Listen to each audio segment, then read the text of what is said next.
शर्म आनी चाहिए। कर क्या रहे हैं कि प्रीलिम्स का पेपर ऐसा है, मैं दावे से कह रहा हूं, यूपीएससी के जितने मेंबर्स हैं बैठ के दिखा दे पेपर में, एक भी अगर पास हो गया, साफ साफ कह रहा हूं, यूपीएससी के सारे मेंबर्स को बिठाएं, अगर एक भी पास हो गया तो मान जाएंगे। और मुझे तो यहां तक भरोसा है कि दो मिलके भी पास नहीं हो पाएंगे। अरे बाप रे, ये तो धोती खोल रहा है। मतलब आप परीक्षा ले रहे हैं, आपको शक्ति मिल गई तो आप शक्ति का दुरुपयोग करेंगे, बर्बाद कर देंगे लोगों को। और होगा क्या इससे? प्रीलिम्स पास करना इतना मुश्किल है कि वो लोग पास करेंगे जो मैथमेटिक्स के बहुत प्रकार विद्वान हैं या तुक्के जिनके ठीक लग जाएंगे। बहुत अच्छे अच्छे उम्मीदवार प्रीलिम्स से बाहर निकल जाएंगे। मेंस में कंपटीशन बचेगा ही नहीं। जिसका प्रीलिम्स हो गया उनमें से आधों को मेंस आता ही नहीं है, खत्म। थोड़े बहुत को ठीक से आता है, सब सिलेक्ट हो जाएंगे। कोई कंपटीशन है ही नहीं मेंस और इंटरव्यू में इस बार। जिसका प्रीलिम्स हुआ थोड़ा भी ठीक है तो नौकरी पक्की है। और अगर ऐसा एग्जाम करवाना तो उससे फायदा क्या हुआ? अंततः आपको अच्छे व्यक्ति मिले या नहीं मिले, सवाल तो ये है ना। एक स्क्रीनिंग एग्जाम है प्रीलिम्स, भाई इतना रखो कि बच्चे आराम से, जो समझदार उनका हो जाए प्रीलिम्स, ताकि असली परीक्षा मुख्य परीक्षा में हो। ये अजीब किस्म का थॉट पैटर्न है इन लोगों का कि प्रीलिम्स में अच्छा उसके बाद भी लेंगे उतने ही 13-14 हजार लोग, या तो इससे कम हो रहा हो, आएंगे उतने ही।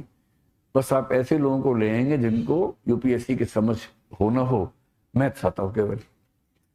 पता नहीं कौन सलाह देता है, कोई तो होगा जो ऐसी सलाह दे रहा होगा। दोनों पेपरों को हल करने के बाद गाली देने का मन हो रहा था यूपीएससी।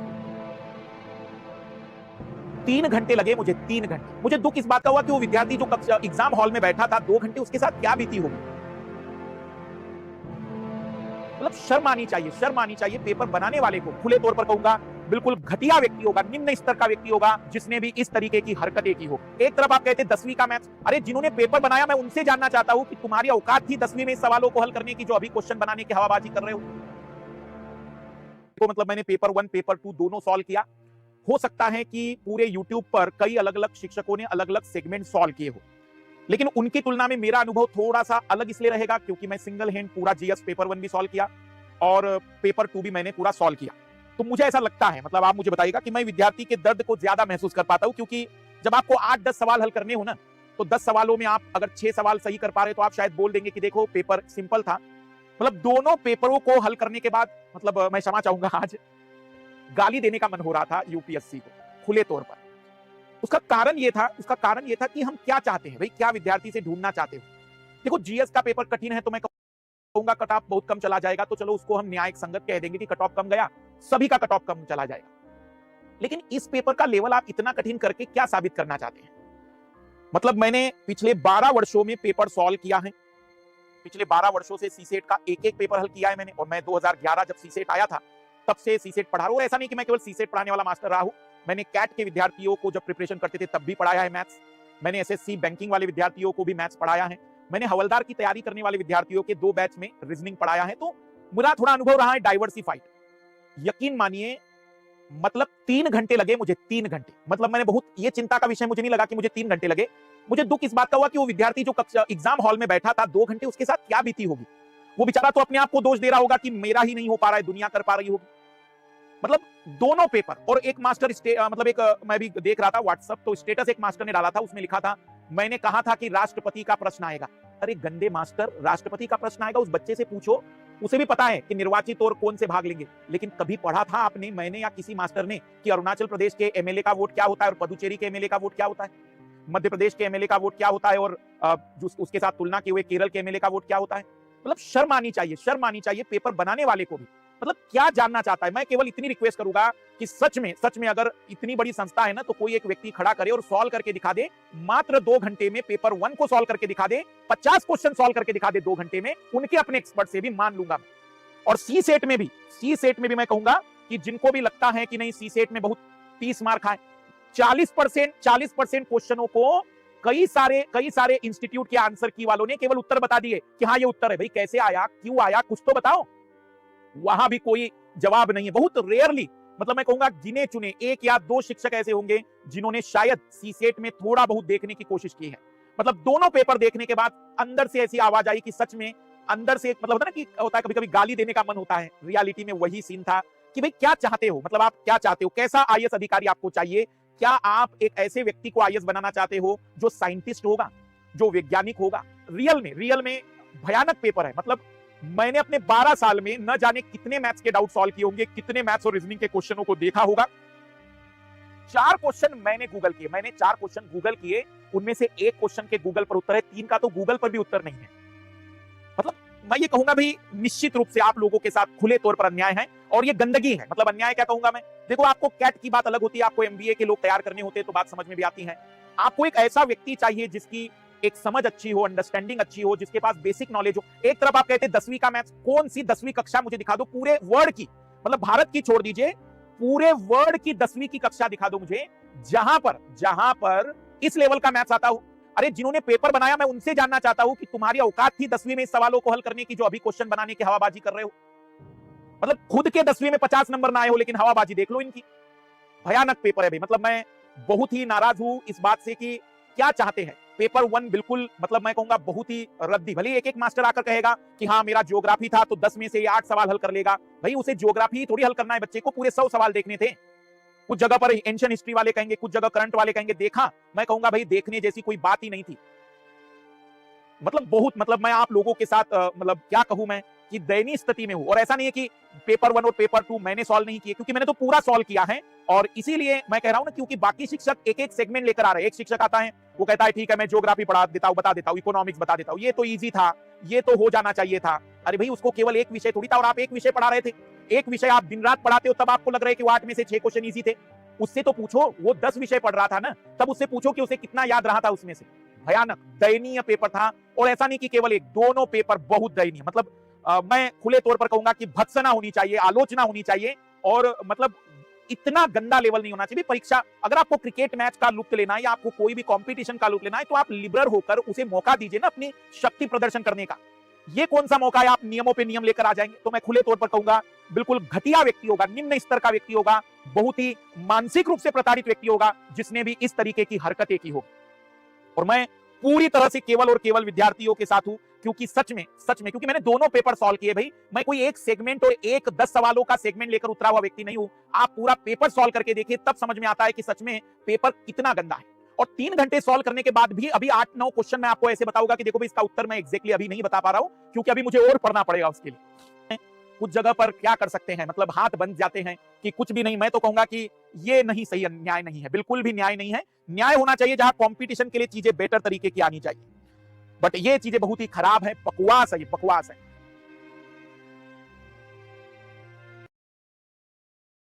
हेलो दोस्तों, कैसे हो आप सब लोग और कैसा रहा आज का पेपर। भाई साहब पहली रिएक्शन जो ना इस पेपर को देख के मेरे को तो यही लगा कि यार सही टाइम पे पास हो गए। यार प्रीलिम्स का फियर तो ना मैं आप जैसे आप सभी के साथ पहले भी डिस्कस कर चुका हूँ कि मेंस की तो ना फिर भी स्ट्रेटेजी, फिर भी स्ट्रक्चर वगैरह, आंसर राइटिंग वगैरह यदि कर लो और पेपर भी थोड़ा सा प्रेडिक्ट हो जाता है। लेकिन ये प्रीलिम्स का तो ऐसा मतलब कि पेपर आया ना, और मतलब हर साल ही आता है। जैसे हमारे वाले साल में ना एग्रीकल्चर के ज्यादा क्वेश्चन आ गए थे, नेक्स्ट ईयर में ना फिर स्पोर्ट्स के क्वेश्चन आ गए, फिर ना 1-2 क्वेश्चन में एलिमिनेशन को एलिमिनेट किया। इस बार क्या किया, एलिमिनेशन को पूरा एलिमिनेट कर दिया। स्टेटमेंट 1 और स्टेटमेंट 2 वाले क्वेश्चन और उन दोनों का एक दूसरे से क्या रिलेशन है वो वाले क्वेश्चन स्टार्ट कर दिए। तो यार फर्स्ट रिएक्शन में मेरा पर्सनल व्यू ये है कि देखो 3-4 चीजें इसमें हुई है। पहला कि जो लोग एलिमिनेशन टेक्निक का यूज करते थे ना, वो टेक्निक ना मतलब खत्म हो गई। सेकंड चीज, दो मैच द फॉलोइंग में जो टेक्निक्स फॉलो होती थी ना, वो टेक्निक्स खत्म हो गई। मतलब सभी लोग बोल रहे हैं क्या बना, कोई भी टेक्निक जो टिप्स एंड ट्रिक्स है ना वो अब यूज होनी बंद हो गई, ऐसा नहीं है। मतलब हाँ ये है कि सबसे मेजर जो टेक्निक होती थी एलिमिनेशन, वो इस बार ना उन्होंने लगभग खत्म कर दिया। सेकंड चीज है कि जो हम मैचिंग के अंदर मैं दिखाऊंगा, जैसे पहले मैचिंग में क्या करते थे, हमें ऐसा लगता था कि इनमें से कोई एक है, उन दोनों को रिवर्स कर दिया होगा कि इसकी जगह ये डाल दिया होगा, इसकी जगह ये डाल दिया होगा। पुराने पेपर में आप देखोगे भी, जो मनीष सर का जो चैनल है हार्ड वर्किंग ह्यूमन चैनल, उसके ऊपर सर ने सोल्व भी करा रखे कि किस तरीके से रिवर्स करके ना मतलब कि क्वेश्चन सोल्व हो जाते थे। लेकिन अब वो ट्रिक भी ना मतलब कि फेल हो गई। तो कुछ 3-4 ट्रिक के पीछे ना यूपीएससी ने पीछा किया और उनको खत्म कर दिया। तो ये चीज तो हुई है। लेकिन इसमें पॉजिटिव चीज क्या है, अभी भी रिपीटेड थीम के ऊपर क्वेश्चंस आए थे, ये पहली बहुत बड़ी चीज है। दूसरा, करंट अफेयर से आपको काफी क्वेश्चन मिलेंगे। करंट अफेयर से क्वेश्चन देखना, जैसे कि मतलब ये न्यूज के अंदर क्यों चल रही थी, इजराइल ने अभी किसी के साथ मतलब अरब के साथ ना रिलेशन स्टेब्लिश किए, ये सारी चीजें ना न्यूज में थी। तो इसका मतलब है कि करंट से अभी भी आया। करंट से न्यूज आने का मतलब है कि यूपीएससी जो फर्स्ट टाइमर सेकंड टाइमर है उनको इक्वल चांस दे रही है पीछे वालों के साथ कंपीट करने का। तो दो पॉजिटिव चीज मेरे को यहाँ से ये मिली। तीसरी जो पॉजिटिव चीज इस पेपर से मिली ना, कि कुछ जो थीम्स लगातार रिपीट होती आई हैं वो इस बार भी रिपीट है। जैसे बुद्धिस्ट की जो साइट्स है उनसे रिलेटेड है। बाकी जैसे मैंने बताया था कि ना मतलब कि जो भी अपनी इंटरनेशनल ऑर्गेनाइजेशन है उनसे रिलेटेड एक आधा क्वेश्चन आएगा, जो तो G20 वाला वो क्वेश्चन आए हुए हैं। फिर ना मतलब कि कुछ मैप रिलेटेड क्वेश्चन थे कि जो भी अभी चर्चा में चल रहे हैं उन मैप से रिलेटेड क्वेश्चन आएगा, तो यूक्रेन से रिलेटेड वो न्यूज जो इन प्लेस है वो वाला मैप के अंडर कवर हो गया। तो मतलब जो रिपीटेड थीम है उन पे अभी भी क्वेश्चन आए हैं। तो दोस्तों, इस बार का प्रीलिम्स एग्जाम ना ही सिर्फ उन एस्पिरेंट्स के लिए हार्ट ब्रेकिंग रहा है जो एक्चुअली में एग्जाम में अपीयर हुए हैं, बल्कि वो एस्पिरेंट्स जो फ्यूचर में अपीयर होने की तैयारी कर रहे हैं उनके लिए भी कंप्लीटली शॉकिंग और हार्ट ब्रेकिंग रहा है। कंप्लीटली ब्लैंक हो गए हैं एस्पिरेंट्स की करें तो करें क्या इस तरह के एग्जाम को टैकल करने के लिए। जो अपीयर हुए हैं कैंडिडेट्स, उनके दिमाग में एक ही क्वेश्चन आ रहा है कि हमारी कमी कहां रह गई थी, हम तो किसी और ही ट्रैक पे प्रिपरेशन कर रहे थे, क्या हमारी प्रिपरेशन स्ट्रेटेजी में कमी थी, जो कि इस तरह का पेपर देखने के बाद हम कंप्लीटली ब्लैंक हो गए। पता ही नहीं है कि कहां स्टैंड कर रहे हैं। फ्यूचर एस्पिरेंट्स को यही नहीं समझ आ रहा है कि इस तरह के पेपर के लिए तैयारी करने की स्ट्रेटेजी आगे अडॉप्ट क्या करें, क्या चेंजेस करें अपनी प्रिपरेशन स्ट्रेटेजी में। आज के सेशन में हम इसके बारे में बात करने वाले हैं और ये भी बात करेंगे कि इस तरह का एग्जाम देकर, इस तरह का क्वेश्चन पेपर देकर यूपीएससी प्रूव क्या करना चाह रहा है, यूपीएससी क्या रिफ्लेक्ट करना चाह रहा है कि इसको किस टाइप के आईएएस ऑफिसर चाहिए फ्यूचर में हमारी कंट्री के अंदर। पहले हम पेपर 1 की बात करेंगे, फिर पेपर 2 की बात करेंगे। दोनों की बात करनी आज के सेशन में बहुत जरूरी है। पहले पेपर 1 की बात करते हैं। पेपर 1 में आप सभी ने देख ही लिया होगा, भर भर के इस टाइप के क्वेश्चंस आए हैं जहां दो स्टेटमेंट्स दे रखी हैं, उन्होंने पूछा हुआ है कि पहली सही है या दूसरी, या दोनों सही या दोनों गलत। उसके अलावा इस तरह के तो क्वेश्चंस और भर भर के आए हैं कि 3 4 5 स्टेटमेंट्स दे रखी हैं और पूछा हुआ है इनमें से एक सही है, 2 सही है, 3 है, 4 है या सारी जो भी। मतलब अगर आप नंबर देखोगे इस तरह के क्वेश्चंस का, तो इस तरह के क्वेश्चंस का नंबर है 46 और इस तरह के 25। तो 71 क्वेश्चन एग्जाम में ऐसे हैं जिसमें जो फैक्ट्स दे रखे हैं, अगर आपको उन फैक्ट्स में से किसी एक भी फैक्ट के रिगार्डिंग क्लैरिटी नहीं है तो उसके बाद तो उस क्वेश्चन में तुक्का मारने के अलावा कुछ बचता ही नहीं है। दिक्कत इस बात से नहीं है कि यूपीएससी ने 71 क्वेश्चंस इस टाइप के क्यों पूछे हैं, ठीक है, इसके पीछे इंटेंशन हो सकती है कि जो एलिमिनेशन मेथड पे बेस्ड क्वेश्चंस थे उनको यूपीएससी टोटली हटाना चाहता है, कोई दिक्कत नहीं है। बट आप जो क्वेश्चंस पूछ रहे हो इस टाइप के, उसका मतलब ये है कि आप ये चाहते हो कि हाँ एक चीज मैंने पूछी है तो उसके रिगार्डिंग बच्चे को पूरी कॉन्सेप्चुअल क्लैरिटी है या नहीं है, वो भी इंटेंशन सही है। बट आप ये तो देखो ना कि आप कितना डीप जाना चाहते हो। आप एक तरफ तो कहते हो जनरल स्टडीज, जनरल स्टडीज का मतलब है कि चाहे वो हिस्ट्री हो, पॉलिटी हो, इकोनॉमिक्स हो, ज्योग्राफी हो, एनवायरमेंट, साइंस एंड टेक, कुछ भी हो, उससे रिलेटेड जो चीजें मैं पूछ रहा हूं उसके ऊपर बच्चे को बेसिक लेवल पर कॉन्सेप्चुअल क्लैरिटी है या नहीं है। बट आप जिस टाइप के क्वेश्चंस पूछ रहे हो, आप तो ये एक्सपेक्ट कर रहे हो कि बच्चा हिस्ट्री ऑप्शनल भी तैयार करके बैठा हो, इकोनॉमिक्स भी, ज्योग्राफी भी, पॉलिटी भी, एनवायरमेंट और ये साइंस एंड टेक्नोलॉजी से रिलेटेड ऑप्शनल लेवल की प्रिपरेशन हो। इंडीड कुछ क्वेश्चंस बीच में ऐसे भी थे कि अगर ऑप्शनल वाला बच्चा भी है, हो सकता है उससे भी वो क्वेश्चन अटेम्प्ट ना हो पाते। तो अगर इतने डीप लेवल के क्वेश्चंस आप पूछोगे और उनका नंबर भी इतना हाई होगा, ठीक है, सारे 71 के 71 उस लेवल के नहीं थे, बट बहुत ज्यादा थे, तो ऐसे क्वेश्चंस जिनको आप कह सकते हो कि अटेम्प्टेबल हैं, वो क्वेश्चंस बहुत कम थे ज्यादातर सीरियस कैंडिडेट्स के लिए।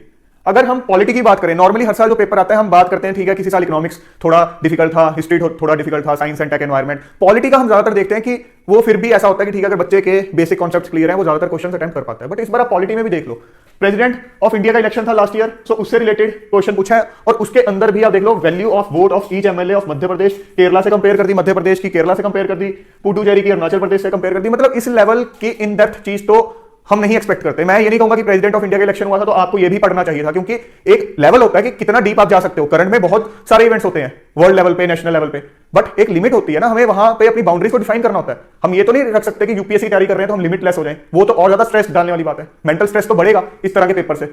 और उसके बाद अगर हम हिस्ट्री की भी बात करें, आप देखो किस टाइप के क्वेश्चन पूछे गए हैं। 4 डायनेस्टीज के नाम दिए गए हैं और इसमें पूछा हुआ है कि 8th century, early 8th century में कौन कौन सी इनमें से डायनेस्टीज को एस्टेब्लिश किया गया था। अब ये भी नहीं पूछा कौन कौन सी, इनमें से कितनी को। इस तरह के फैक्ट्स जब हम अपनी प्रिपरेशन के दौरान पढ़ते हैं तो कई बार उनको याद करने में बड़ा स्ट्रगल करते हैं। किसी तरह हम उनका सीक्वेंस याद भी कर लेते हैं, बट इतना डीप जाना कि 8th सेंचुरी के अर्ली में इनमें से कितनी डायनेस्टीज एस्टेब्लिश हुई थी। अब आपको हो सकता है 2 के रिगार्डिंग याद हो चीजें, अगर आपको तीसरे और चौथे के रिगार्डिंग पता ही नहीं, आप नंबर ही नहीं बता पाओगे ओनली 3 है या ओनली 2 है। और ऐसा भी नहीं है कि हर साल कुछ क्वेश्चंस बहुत ज्यादा डिफिकल्ट नहीं आते हैं, हर साल आते हैं, बट हम तब ये अप्रोच रखते थे कि ठीक है जो बहुत ज्यादा डिफिकल्ट है हमने उनसे घबराना नहीं है, हमने वो आइडेंटिफाई करने हैं जो कि हमें पता है कि ये तो फॉर श्योर हमें आते ही होंगे। फॉर एग्जांपल इसी पेपर में से कुछ क्वेश्चन मैंने लिखे हैं जो कि हम एक सीरियस एस्पिरेंट से एक्सपेक्ट करते हैं कि ठीक है उसको आते ही होंगे। जैसे इसमें पूछा हुआ है इनमें से किस कंट्री का अपना सैटेलाइट नेविगेशन सिस्टम है। अब अगर आपने साइंस एंड टेक के बेसिक्स भी पढ़े हैं तो आपको पता होगा इसका आंसर जापान है। इसके अलावा यूक्रेन का जो बॉर्डर है इसमें पूछा हुआ है कितनी कंट्रीज के साथ लगता है। और अगर आप करंट पढ़ रहे हो तो आपको इतना भी पता होगा कि यूक्रेन जब इतना ज्यादा न्यूज में है तो आपको मैप पे उसकी लोकेशन अच्छे से पता हो, तो ये क्वेश्चन भी हम कह सकते हैं आपको आना चाहिए। उसके अलावा ये एक अफ्रीकन कंट्री से रिलेटेड क्वेश्चन पूछा हुआ है जो रिसेंटली जी न्यूज रहा है ड्यू टू वेरियस इश्यूज। सो इस तरह के जो क्वेश्चंस बीच में थे, बट अगर आप आइडेंटिफाई करोगे इस टाइप के क्वेश्चंस तो आगे जो हमारा पेपर होता था प्रीलिम्स का उसमें एक ठीक ठाक नंबर मिल जाता था इस टाइप के क्वेश्चंस का, जिनका हम ये बोलते थे कि अगर आप इनको अटेम्प्ट करोगे तो आप कट ऑफ के आसपास तो पहुंच जाओगे। उसके बाद ये होता है कि थोड़े से एडवांस लेवल के क्वेश्चंस हैं, उनको आप कितना स्मार्टली अटेम्प्ट करते हो वो डिसाइड कर देगा कि आपका प्रीलिम्स क्लियर होता है या नहीं होता। बट इस बार जब एक सीरियस एस्पिरेंट इस टाइप के क्वेश्चंस लोकेट करता है पेपर के अंदर तो उनका नंबर इतना छोटा मिलेगा कि सीरियस एस्पिरेंट उसके बाद इस सिचुएशन में आ जाएगा कि अभी तो मैं कट ऑफ क्लियर नहीं करूंगा, अब कहानी आ जाएगी तुक्केबाजी पे। सो बेसिकली यूपीएससी ने पेपर कैसा डाला है कि मैंने आपको थोड़े से क्वेश्चन ऐसे दिए जो आपको आते होंगे, बाकी क्वेश्चंस के अंदर या तो आपको हाफ नॉलेज होगी या बिल्कुल आइडिया नहीं होगा, अब तुक्के मारो। अब जो बच्चा तुक्के मारेगा, जिसके तुक्के जितने सेट बैठ गए, जिसका लक उस दिन अच्छा था वो प्रीलिम्स निकालेगा। सो ये क्राइटेरिया था इस पेपर का, अगर आप कायदे से देखो। और अगर हम इस पेपर को देख के ये एक स्ट्रेटेजी बनाने की कोशिश करें कि यार ये पेपर ऐसा आया था, इन फ्यूचर अगर इस तरह का पेपर अगर आता है तो मैं उसमें कैसे अच्छा स्कोर कर पाऊंगा, तो ये लिमिटलेस चीज है। अगर आपको कोई इस पेपर के बाद ये डिफाइन करने बैठ जाएगा ना कि अब आप ये स्ट्रेटेजी अडॉप्ट करो तो आप इस तरह का पेपर भी अटेम्प्ट कर पाओगे, उसमें भी अच्छा स्कोर कर पाओगे, तो वो एक लिमिटलेस चीज है। वो कोई लॉजिकल कोई आपको एडवाइस नहीं दिया जा रहा, आपको एक मन की तसल्ली दी जा रही है। मुझे एक होप ये है कि यूपीएससी ने ये एक पेपर इस बार दिया है, एक यूपीएससी का अपना प्रोसेस है कि कॉन्फिडेंशियल वे से एक पेपर को सिलेक्ट किया जाता है, उसके बाद उसकी प्रिंटिंग होती है, उसके बाद वो आप एग्जाम पे जाके देते हो। उसके बाद जहां तक सिस्टम की बात है, ऐसी चीजें सुनने में आती है कि पेपर होने के बाद एक रिव्यू कमेटी भी होती है जो कि रिव्यू करती है पेपर को कि पेपर एक्चुअली में था कैसा, बच्चों के मार्क्स कैसे आए हैं। सो हम यही एक आस रख सकते हैं कि इस पेपर को रिव्यू करने के बाद यूपीएससी एक बार सोचेगा कि ये पेपर जो है प्रैक्टिकली एक अच्छे आईएएस ऑफिसर्स चुनने के लिए ये पेपर सही नहीं है, क्योंकि आप इसमें बेसिकली तुक्केबाज लोग ढूंढ रहे हो। अगर कोई इस पेपर को देने के बाद ये आके बाहर बोल रहा है ना मेरी तैयारी बहुत अच्छी थी और मैंने तो बहुत अच्छा अटेम्प्ट कर दिया, तो वो जस्ट एक हवा में फेंक रहा है बात। क्योंकि अच्छी तैयारी वाले और जिनकी तैयारी नहीं भी अच्छी थी सब एक ही जगह आके खड़े हो गए हैं, नॉन सीरियस एस्पिरेंट्स एक ही जगह आके खड़े हो गए हैं। और इस तरह से अच्छे सिविल सर्वेंट्स हम अपने देश के लिए नहीं चुन सकते। ठीक है, exam is not the only basis जिसके बेसिस पे आप ये बोलोगे कि हाँ जो बच्चा इस पेपर को निकालेगा वो एक अच्छा सिविल सर्वेंट होगा, बट आप ये तो इंश्योर कर सकते हो ना कि एक इंसान हार्डवर्किंग है या नहीं है, हार्डवर्क किया है, एक सही स्ट्रेटेजी अडॉप्ट करने वाला इंसान है कि नहीं है। सही स्ट्रेटेजी अडॉप्ट करेगा, हार्डवर्क करेगा, उसके बाद ही वो इस लायक बनेगा कि वो पेपर के अंदर ठीक ठाक क्वेश्चन अटेम्प्ट कर सके और कट ऑफ को क्वालिफाई कर सके। बट ये पेपर ना हार्डवर्क डिफाइन करता है ना आपकी नॉलेज डिफाइन करता है, ये पेपर तो सिर्फ और सिर्फ लक डिफाइन करता है। संडे को जब जीएस पेपर 1 कंप्लीट हुआ उसके बाद मैंने एक वीडियो देखा था जिसके अंदर जैसे एग्जामिनेशन सेंटर के बाहर बच्चे आते हैं तो फर्स्ट रिएक्शन दिखा रहे होते हैं कुछ वीडियोस के अंदर, तो एक कैंडिडेट बोल रहा था, मतलब शक्ल से पता चल जाता है कि कौन एक सीरियस कैंडिडेट है कौन नहीं है। वो निकल के बाहर बोल रहा है कि एग्जाम ठीक था, ज्यादा मुश्किल नहीं था, मैंने तो 90+ क्वेश्चन अटेम्प्ट किए हैं। और कोई बड़ी बात नहीं, इस तरह के कैंडिडेट का ये एग्जाम निकल भी जाए और वो 90+ करके भी अटेम्प्ट इसलिए आया क्योंकि उसको पेपर के अंदर मुश्किल से 8, 9, 10 क्वेश्चन आते होंगे, उसके बाद तो उसको पता है कि 8, 9, 10 अटेम्प्ट करके आऊंगा, वैसे नहीं कुछ बनना, तो बेटर है कि तुक्के मार दो दबा दबा के, कहीं तो लैंड करने के चांसेस होंगे। तो कोई हैरानी की बात नहीं होगी कि इस टाइप के कैंडिडेट्स इस बार सिलेक्ट हो जाएंगे। अब ये पेपर चाहे हमारे लिए हार्ट ब्रेकिंग था या शॉकिंग था, बट मैं आपको सडनली ये नहीं कह सकता कि अब आप स्ट्रेटेजी चेंज कर लो, अपने बुक्स और रिसोर्सेज बदल लो, अपनी बाउंड्रीज को लिमिटलेस कर लो, बिल्कुल भी नहीं। आपको बुक्स एंड रिसोर्सेज भी वही रखने हैं, स्ट्रेटेजी भी वही रखनी है। कौन सी वाली कि एनसीईआरटी आपके बेसिक्स हैं उनको अच्छे से आपको कवर करना है, नोट्स बनाने हैं, जो आपके एडवांस बुक्स हम थोड़ी बहुत रेफर करते हैं उनको भी आपने पहले की तरह ही रेफर करना है। हम नहीं चेंज कर सकते स्ट्रेटेजी, आप समझो, we have to be very practical. अगर यूपीएससी इम्प्रैक्टिकल हो गया है तो उसका मतलब ये नहीं है कि हम इम्प्रैक्टिकल हो जाएंगे, क्योंकि वो चीज हमें कहीं नहीं लेके जाएगी अल्टीमेटली। हाँ, हम थोड़ा बहुत ऑल्टरेशन ये कर सकते हैं कि ठीक है कोई चीज हम पढ़ रहे हैं, हम उसके रिगार्डिंग जो बेसिक फैक्ट्स हैं उनमें से किसी भी फैक्ट को इग्नोर ना करें। मैं ये नहीं बोल रहा हूं अगर आप वो इग्नोर ना करते तो इस पेपर में आप बहुत अच्छा अटेम्प्ट कर पाते, नहीं, ये पेपर एक्सेप्शनल हो गया, एक एक्सेप्शनल सिनेरियो हो गया। एंड हम यही एक आस रख सकते हैं यूपीएससी शायद अपनी गलती को रियलाइज करेगा, क्योंकि इस तरह का पेपर देके यूपीएससी क्वालिटी कैंडिडेट्स नहीं ले रहा है। बहुत से deserving candidates I am sure इस पेपर के बाद बाहर हो गए होंगे, बहुत ज्यादा डिजर्विंग कैंडिडेट्स, और बहुत से ऐसे कैंडिडेट्स जो सिर्फ तुक्के मार के आए हैं वो प्रीलिम्स क्रैक कर जाएंगे इस बार। तो जस्ट आप इतना सा चेंज कर सकते हो कि जो चीजें आप पढ़ रहे हो, चाहे आप कोई सोशल वेलफेयर स्कीम पढ़ रहे हो करंट के अंदर, चाहे आप अपने बेसिक्स पढ़ रहे हो एनसीईआरटी बुक्स के अंदर, कोई टॉपिक से रिलेटेड जो चीज आपके बुक्स के अंदर है वो आप थरोली कवर करो। उनको मतलब पीस मील में मत करो कि उनके 4-5 फैक्ट्स आपने पढ़ लिए, 2-4 छोड़ दिए, क्योंकि अगर आपको इस टाइप के क्वेश्चंस टैकल करने हैं ना, कल अगर इसी टाइप के क्वेश्चंस दोबारा यूपीएससी डालता है बट एक मीडियम लेवल का डिफिकल्टी लेवल रखता है, उसका बहुत ज्यादा डिफिकल्ट इस तरह का नहीं रखता है, तो भी आपको इस तरह के क्वेश्चन अटेम्प्ट करने के लिए किसी भी टॉपिक से रिलेटेड सारे बेसिक फैक्ट्स पता होने चाहिए, नहीं तो आप नहीं कर पाओगे। हम यूपीएससी से अब ये एक्सपेक्ट नहीं कर सकते कि यहां से वो वापस एलिमिनेशन मेथड बेस्ड क्वेश्चंस कभी डालेगा, बट हम ये एक्सपेक्ट कर सकते हैं कि इतने हाई लेवल के क्वेश्चंस, इतने डिफिकल्ट क्वेश्चंस नहीं डालेगा जो कि एक ऑप्शनल सब्जेक्ट वाला बच्चा ही कर पाए, या हो सकता है वो भी स्ट्रगल करे। अब हम चलते हैं पेपर 2 की तरफ, जिसने बेसिकली सोने पे सुहागा करने वाला काम किया है। ऐसे कैंडिडेट्स जो सुबह का पेपर देने के बाद किसी तरह अगर फील भी कर रहे थे कि हाँ पेपर काफी डिफिकल्ट था, कट ऑफ थोड़ी नीचे ही जाती लग रही है इस बार, फिर भी मैंने थोड़ा सेटिस्फैक्टरी लेवल पर अटेम्प्ट किया है, मुझे आस है, उनकी आस शाम वाले पेपर ने तोड़ दी। मोस्टली ऐसे बच्चे जो कि सुबह वाले में फिर भी आस रख रहे थे, वो शाम आते आते बिल्कुल ही डिसअपॉइंट हो गए। पेपर इस टाइप का था कि आपको लगेगा शायद मैं कैट टाइप कोई पेपर दे रहा हूं, कोई मैनेजमेंट इंस्टीट्यूट में एंट्रेंस का पेपर दे रहा हूं। So I can imagine very well कि एक आर्ट्स बैकग्राउंड का बच्चा, एक ऐसा बच्चा जिसका मैथ्स इतना ज्यादा स्ट्रांग नहीं है, उसने किसी तरह पिछले सालों के कुछ सी सेट के पेपर देखे, अपना जो लेवल है एक मीडियम लेवल पर प्रिपेयर किया मेहनत करके, वो कैंडिडेट भी इस पेपर को देख के टोटली शटर हो गया होगा। सुबह वाला जीएस का पेपर जो था वो देखने के बाद ही क्लियर नहीं हो रहा था कि यूपीएससी चाह क्या रहा है, किस टाइप के कैंडिडेट्स को फिल्टर आउट करना चाह रहा है। और अगर कुछ एक कैंडिडेट्स उसमें जिन्होंने वाकई मेहनत की थी वो फिल्टर आउट हो भी गए, तो उनमें से ज्यादातर कैंडिडेट्स यहां मार खा जाएंगे। जो 66 का जो फिगर है ना, वो उसको ही नहीं क्रॉस कर पाएंगे। इस पेपर को देख के साफ पता लग रहा था कि यूपीएससी नॉन इंजीनियरिंग बैकग्राउंड के बच्चों को ही फिल्टर आउट करना चाहता है, क्योंकि एक इंजीनियरिंग बैकग्राउंड के बच्चे के लिए भी इस तरह के जो क्वेश्चंस हैं उनको फास्ट वे से एक्यूरेटली सॉल्व करने में टाइम लगेगा। तो जब उसको टाइम लगेगा तो आप आर्ट्स बैकग्राउंड के बच्चे या जिन्होंने किसी तरह अपने आप को सी सेट को क्वालिफाई करने के लिए प्रिपेयर किया था, वो कहां लैंड करेंगे? ये भी पेपर बिल्कुल भी जस्टिफाइड नहीं है। आप सोच सकते हो कि जो कैंडिडेट्स पिछले पेपर के अंदर अगर मान लो डिसेंट स्कोर ले भी आए, वो यहां मार खा जाएंगे। तो इस हिसाब से दोनों अगर फैक्टर्स का हम ध्यान रखें तो कट ऑफ ड्रास्टिकली गिरनी चाहिए। अगर कट ऑफ एक डिसेंट मार्क्स तक जाती भी है तो ये समझ लेना कि जिन्होंने तुक्के मारे थे बहुत अच्छे लेवल पे पेपर 1 के अंदर, उनका सिलेक्शन बहुत अच्छा हुआ इस बार प्रीलिम्स के अंदर। और अगर हम सिलेबस की बात करें, जो सी सेट के रिगार्डिंग सिलेबस है, उसके अंदर अगर आप देखोगे तो क्या लिखा हुआ है? Basic numeracy, numbers and their relations, orders of magnitude etcetera, class 10th level. और तो किसी के साथ 10th लेवल का लिखा नहीं हुआ। जो जीएस का पेपर 1 होता है वहां पे भी आपको पता है मोटे मोटे टॉपिक्स लिखे होते हैं और हमें पता है कितना वाइड तरीके से पेपर को कवर किया होता है। सिर्फ एक ये चीज थी जहां क्लास 10th का लेवल लिखा हुआ था, data interpretation, charts, graph, table, data sufficiency etcetera, class 10th level. अब आप एक बार पेपर का सी सेट का देखोगे तो कहीं से भी आप ये नहीं कह सकते कि क्लास 10th लेवल के हिसाब से ये पेपर बनाया गया था। मैं खुद आपको बोलता था कि सी सेट को आपको क्रिटिसाइज ज्यादा नहीं करना चाहिए, क्योंकि एज एन एडमिनिस्ट्रेटर आपको बेसिक लेवल का मैथ्स, बेसिक लेवल का एप्टीट्यूड और बेसिक लेवल के जो इंग्लिश कॉम्प्रिहेंशन से रिलेटेड चीजें वो आनी चाहिए। सो क्योंकि बहुत ज्यादा हाई लेवल का नहीं पूछा जाता है तो 200 में से 66 मार्क्स लाने आपके लिए चैलेंजिंग नहीं होना चाहिए। आपको जस्ट इस चीज पे फोकस करना चाहिए कि 27 से 28 क्वेश्चंस मांग रहा है यूपीएससी आपसे, सही तो आप 40 तक टारगेट रख लिया करो। बट ये पेपर देखने के बाद वो स्टेटमेंट वैलिड नहीं रहती है, क्योंकि ये पेपर तो अब ये डिमांड कर रहा है कि आपका मैथ्स बहुत जबरदस्त लेवल का हो, आपकी इंग्लिश की अंडरस्टैंडिंग बहुत जबरदस्त लेवल की हो। तो ऐसे केस के अंदर जो एक हम्बल बैकग्राउंड से बच्चा है, एक ऐसा बच्चा है जिसका मैथ्स इतना अच्छा नहीं रहा या उसकी इंग्लिश इतनी अच्छी नहीं रही, वो तो बिल्कुल बाहर ही निकल जाएगा। क्योंकि एक एडमिनिस्ट्रेटर बनने के लिए इतने हाई लेवल के मैथ्स की कोई रिक्वायरमेंट नहीं है। जो हमारी एक जस्टिफिकेशन थी सी सेट को लेके, वो बिल्कुल अब इनवैलिड हो गई है इस तरह का पेपर देखने के बाद। अगर हम ये सोच रहे हैं कि अगर आपको इस तरह का मैथ्स होगा तो ही आप एक सिविल सर्वेंट बनने लायक हो, अगर आप पिछला जो जीएस का पेपर है उसको अटेम्प्ट कर पाओगे तो ही आप एक सिविल सर्वेंट बनने के लायक हो, अब हम आपको मेंस में असेस करेंगे, तो आई डोंट थिंक कि एक सही सिस्टम है। अब वो बच्चे जो किसी तरह प्रीलिम्स क्वालिफाई भी कर लेंगे, उनके लिए भी यहाँ पे एक बहुत इंपॉर्टेंट मैसेज है। वो क्या है? जो आपका मेंस का एग्जाम है उसके अंदर आपको पता है इंग्लिश लैंग्वेज का पेपर और इंडियन लैंग्वेज का पेपर भी क्वालिफाइंग होता है। वहां पे भी यूपीएससी क्या लिखता है कि papers of Indian language and English will be of matriculation और इक्विवेलेंट स्टैंडर्ड। अब ये पेपर क्वालिफाइंग है, बट इनमें आपको 25% मार्क्स, मतलब 75 मार्क्स आउट ऑफ 300 ये आपको मिनिमम चाहिए। अगर आपके 75 मार्क्स नहीं आए इन पेपर्स के अंदर तो आपने चाहे जितना मर्जी अच्छा किया हो अपने ऑप्शनल ऐसे और जीएस के पेपर में, वो किसी काम का नहीं रहेगा।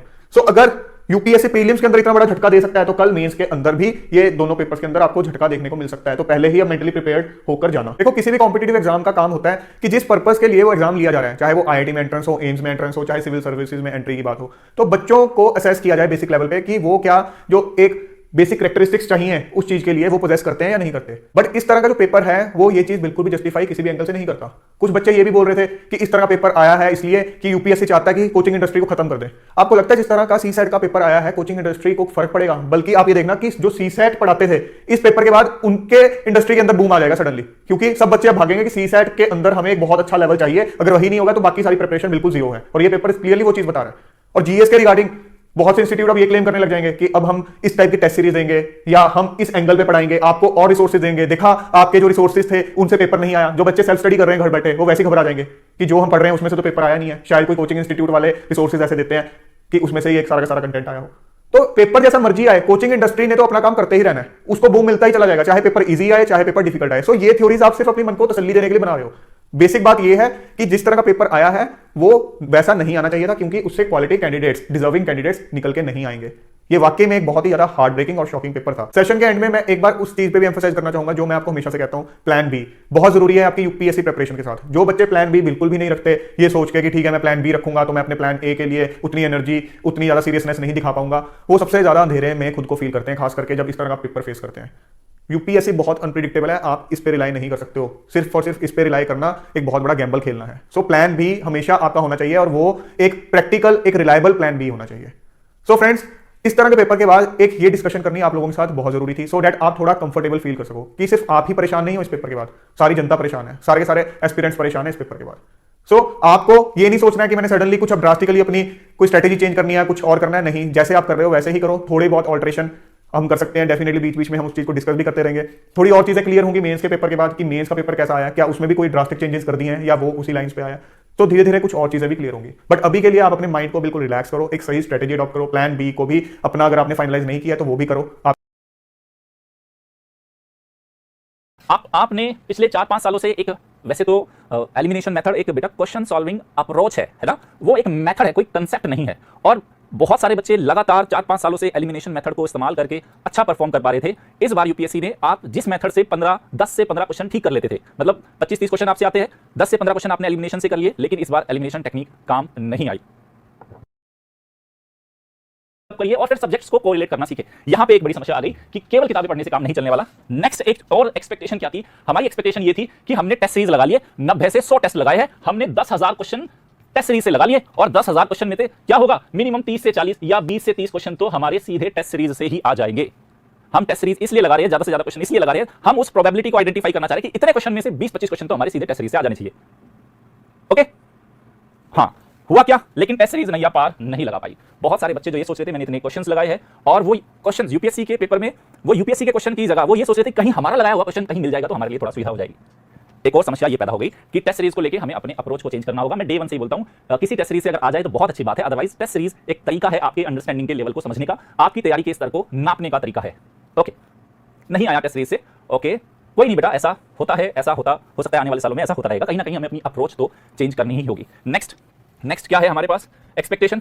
ये तो चलो हम सबने माना था, इनफैक्ट मैंने भी बोला था आपको कि पेपर टफ हो सकता है ना, लेकिन पेपर टफ तो था। रियलिटी में क्या हुआ कि हम ये मान के चले थे कि पेपर टफ आएगा, ये हमने सोचा था, लेकिन पेपर टफ के साथ साथ अनएक्सपेक्टेड हो गया। टफ तो था ही, लेकिन जिस हिसाब से यूपीएससी ने क्वेश्चंस को, उनके ऑप्शंस को डिजाइन किया, हम में से बहुत सारे बच्चों के लिए वो अनएक्सपेक्टेड था। वो कथन 1, कथन 2 वाले जिस तरह से उसने क्वेश्चन पूछे, कथन 1 ठीक है, कथन 2, और फिर इन पे बेस्ड उसने A B C D जिस तरह से उसको पूछा, वो ऑल दो 2010 से पहले यूपीएससी इस पैटर्न पे क्वेश्चन पूछता था, और मैंने भी कुछ क्वेश्चन कराने की कोशिश की थी। 100 के आसपास मैंने क्वेश्चन कराए थे इस तरह की, कि कथन वाले क्वेश्चन को कैसे सॉल्व करना है, जिसमें मैंने आपको मेथड भी बताया था कि इस तरह के क्वेश्चन को सॉल्व करने का जो तरीका होता है, पहले ये देखो कि क्या कथन 1 ट्रू है या ये फॉल्स है। उसके बाद फिर मैंने बोला था ये आइडेंटिफाई करो कथन 1 ट्रू, सेकंड ट्रू है या फॉल्स है, और अगर दोनों स्टेटमेंट ट्रू है, ये भी ट्रू, तो ऑप्शन ए या बी में से होगा। अगर दोनों में से कोई भी स्टेटमेंट फॉल्स है तो ऑप्शन सी या डी में से होगा। और जब दोनों ट्रू होंगे तो क्या हमें ये देखना था कि क्या सेकंड स्टेटमेंट फर्स्ट स्टेटमेंट को जस्टिफाई करता है, उसको क्लैरिफाई करता है या नहीं। ये मैंने तकरीबन 100 के आसपास क्वेश्चन कराए थे, जो बच्चे मुझसे पढ़ रहे थे वो अच्छे से जानते हैं, ठीक है। ओके, फर्स्ट अटेम्प्ट था, टूट चुके हो, घबराओ मत, बच्चा भी बहुत मेहनत करनी है, डोंट वरी, है ना। अभी हमें समझना होगा। तो टफ के साथ साथ अनएक्सपेक्टेड तरीके से डिजाइन किया गया पेपर था। उसके बाद सी सेट, मैं हमेशा ही बोलता हूं हर साल सी सेट एक नए तरीके से आपको हैरान कर रहा है। अभी तक का हमारा मानना यह था कि 80 क्वेश्चन आते हैं सी सेट में, और 40 से 45 क्वेश्चन इजीली, हम ये सोचते थे इतना तो इजीली हम कर पाएंगे। यूपीएससी इस बात को समझ चुका है कि 40-45 क्वेश्चन जो बच्चा इजीली सॉल्व कर सकता है, अब वो क्योंकि स्क्रीनिंग के लिए इसका इस्तेमाल कर रहा है, तो उसने इन 40 से 50 क्वेश्चन को इजी नहीं बनाया। मतलब जो पहले आप सोचते थे ना 80 में से 40-45 आराम से कर लेंगे, अब उसने इन 40 से 45 क्वेश्चन, ऑलरेडी 80 क्वेश्चन तो आप अटेम्प्ट ही नहीं कर पाओगे, और जिन 40-45 क्वेश्चन को आप अटेम्प्ट करने की पोजीशन में थे, उसको भी यूपीएससी ने बहुत टफ बनाया है इस बार। तो क्या हुआ, सी सेट में 40 क्वेश्चन को भी हैंडल करना इस बार मुश्किल लग रहा था, जो अभी तक हमें इजी लगता था। तो अनडाउटेडली मैं कहूंगा इस बार, लास्ट ईयर मैंने बोला था कि एग्जाम कहीं ना कहीं मॉडरेट से टफ के बीच में स्टैंड कर रहा है, लेकिन इस साल अनडाउटेडली मैं कहूंगा कि ये पेपर टफ था। 2023 प्रीलिम्स, जब से मैं इस यूपीएससी के फील्ड में पढ़ रहा हूं और पढ़ा रहा हूं, अभी तक का सबसे टफ पेपर यूपीएससी प्रीलिम्स 2023 रहा। तो क्यों रहा, ओके, उस पर भी बात करेंगे, क्या कारण रहे, और ये क्योंकि एटीट्यूड भी मैटर करने वाला है। तो बात करते हैं सबसे पहले, आपकी एक्सपेक्टेशन क्या थी? आपकी एक्सपेक्टेशन ये थी कि साल भर जो पढ़ा पेपर उसी से आएगा। साल भर हमने हिस्ट्री पढ़ी, ज्योग्राफी पढ़ी, एनवायरमेंट पढ़ी, पॉलिटी पढ़ी, इकोनॉमी पढ़ी, करंट अफेयर पढ़ा, और जैसा हमने पढ़ा साल भर वैसा ही आएगा, उसी से डायरेक्ट क्वेश्चन आ जाएंगे। लेकिन हुआ क्या, बहुत कम क्वेश्चन डायरेक्ट थे। हर साल ऐसा होता था, एक अच्छा पढ़ा लिखा बच्चा वो 30 से 35 क्वेश्चन तक कर लेता था। इस बार मुश्किल से 15, 20 या 25 क्वेश्चन तक ही आप कर पा रहे थे, जिसने साल भर बहुत अच्छे से पढ़ाई की है। Am I right? Okay, next educator की नजर से हो गया। अब मैं प्लान बी पे बात करना चाहता हूं, क्योंकि मैंने देखा है कि ऑनलाइन जो इकोसिस्टम है ना पढ़ाई के, बेटा एक बात कोई करने लगता है ना तो सब बच्चे या सब लोग एक जैसी बात करने लगते हैं, प्लान बी बहुत चर्चा में आ रहा है। मेरा लेकिन यहाँ थोड़ा डिफरेंट नजरिया है इस प्लान बी को लेके। आप सभी बच्चे भी बेटा सोचना, हो सकता है आप में से अच्छी तैयारी करने के बावजूद आप में से किसी बच्चे ने प्लान बी पे काम करना शुरू कर दिया होगा, लेकिन मेरी आने वाली 2 मिनट की मेरी बातें सुन लो बच्चों। अपनी रैंक किसी और की झोली में मत डालो, है ना, क्योंकि आप नहीं काम करोगे तो कोई और करेगा। आपने जो अच्छे बच्चे जो अच्छा कंपटीशन दे सकते हैं, अगर वो पढ़ना या वो अपनी डायरेक्शन चेंज कर देगी, तो आपने किसी और को बड़ी आसानी से वो रैंक दे दी जो बड़े कंपटीशन में हो सकता था आपसे। तो पहला मुद्दा मेरा है कि प्लान बी पे कौन बात करे? जो नॉन सीरियस कैंडिडेट है उनको मैं कहूंगा, जैसे कहती है ना कि और भी एग्जाम है जमाने में यूपीएससी के सिवा। आप एक शेर को जानते होंगे ना, और भी गम है जमाने में मोहब्बत के सिवा, तो वही है, और भी एग्जाम है जमाने में यूपीएससी के सिवा। तो अगर आप नॉन सीरियस हो तो जरूरी नहीं कि आप अपनी टाइम, आप अपना एनर्जी इधर फालतू में लगाओ। ये कंफर्ट जोन वाले बच्चों के लिए एग्जाम नहीं रहा। यूपीएससी बड़ी संख्या में छटनी कर रहा है पैटर्न को चेंज करके। ओके, तो जितने नॉन सीरियस एस्पायरेंट है उनको तो मैं कहूंगा कि आप प्लान बी पे काम करना शुरू कर सकते हैं। लेकिन जो सीरियस कैंडिडेट है बेटा, आप सीरियस कैंडिडेट हो, आप अच्छे से एग्जाम में बहुत नजदीक थे, आप अचानक से घबराए, आपने अपना प्लान बी बना लिया, तो आपको ये फील नहीं हो रहा कि इतनी मेहनत करने के बावजूद भी अगर मैं बाउंड्री पे आ पा रहा हूं या मैं बाउंड्री से आउट हो गया या हो गई, तो अगर मैंने प्लान बी पे काम करना शुरू कर दिया तो मैं तो कंपटीशन से ऑलरेडी आउट हो गया। इतना आसान प्लान बी है क्या? क्या भारत में ऐसी कोई नौकरी आपको लगता है कि आज आप 2 महीना पढ़ोगे, आप 3 महीना पढ़ोगे, आपको सरकारी नौकरी मिल जाएगी? ईमानदारी से बता दो, ऐसी कौन सी नौकरी है? स्कूल टीचर ले लो, एसएससी ले लो, बैंकिंग ले लो, किसी भी एग्जाम में आपको साल भर से तो पहले नहीं मिलने वाली, और साल भर आपने यूपीएससी से उधर दे दिया, तो भैया कंपटीशन उधर भी है। ओके, तो सीरियस कैंडिडेट मेरे कहने पे प्लीज बच्चा एक बार सोच लेना। मैं ये नहीं कह रहा कि आप प्लान बी मत बनाओ, और समय रहते यार हर कोई प्लान बी बना लेता है, सब रोटी खाते हैं यार, सबको पता है क्या करना है अपनी लाइफ में, समझ गए? तो एक कोई भी सीरियस एस्पायरेंट है, उससे, उसकी फैमिली से, उसके पेरेंट्स से मेरी गुजारिश है, प्लीज आप इस साल एग्जाम के थोड़ा अनएक्सपेक्टेड नेचर रहा है, लेकिन आप ये ध्यान रखना अभी भी 1105 वैकेंसी यूपीएससी ने नोटिफिकेशन में दी थी, अभी भी उतने बच्चे तो सिलेक्ट होंगे, समझ गए? लेकिन जिसको लगता है मेरे 4 साल हो गए, 5 साल हो गए, 6 साल हो गए, मुझे कुछ नहीं मिल रहा, आप प्लीज सोच सकते हो। लेकिन एक जो नया एस्पायरेंट है जिसने पहला दूसरा ही अटेम्प्ट है और वो एकदम से इमीडिएटली प्लान बी पे शिफ्ट हो रहा है, यानी कि आपने अपनी रैंक को किसी और को दे दिया।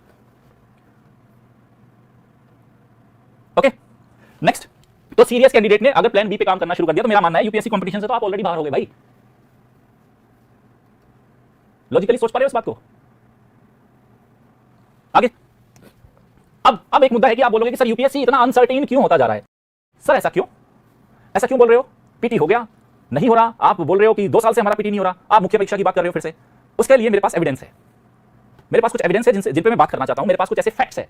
आप में से बहुत सारे बच्चे ये बोल रहे होंगे कि मेंस क्यों पढ़े, मेरा तो प्रीलिम्स ही पिछले 3 साल से नहीं हो रहा, 1 PT fail, 2 PT fail, 3 PT fail, जब 4 पीटी फेल हो जाएंगे ना सर, फिर इतनी हिम्मत नहीं बचती मेंस को तैयार करने की, फिर तो पीटी ही सब कुछ लगता है। लेकिन 2022 ऑल इंडिया रैंक 1 प्रीलिम्स 2 बार क्वालिफाई नहीं हुआ, तीसरे बार पीटी क्वालिफाई हुआ तो ऑल इंडिया रैंक 1।